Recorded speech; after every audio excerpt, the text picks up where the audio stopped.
अस्सलामुअलैकुम। मैनू जवेद है। मैं मिस्त्रियों नाल दिहाड़ी करदा सां। ये 4 महीने हो गए ने ते मेरे गुर्दियां दा मसला बन गया है। मैनू साह दी बीमारी हो गई है ते मैनू गुर्दियां में पसम पै गई है। कौन कि मैं दवाई लै लवां अपनी। 6 बच्चे ने।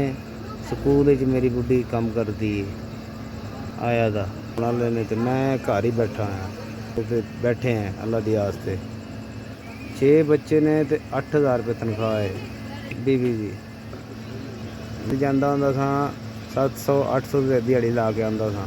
गुर्दे दी वजह तो ना काम करन जोगा ते ना कोई लैन देन। मेरे को खर्चा है ना कोई लैनी देनी। इन्हें समझ लो मैं खाने तो बहुत तंग होया पिया।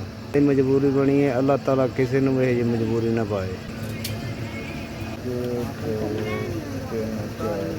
4000 रुपये शुक्रिया। 4000 की मदद की थोड़ा क्लियर पहुँच गया है। अल्लाह ताला थोड़े बच्चे भी खैर करे, खुश रखे। की मदद की है, मदद पहुँच गई है। बोले भी नहीं जा रहे मेरे तो नेकी की थी। अल्लाह ताला थोड़ी नेकी कबूल कर हुए खोले। 4000 अल्लाह ताला दोनों खुश रखे।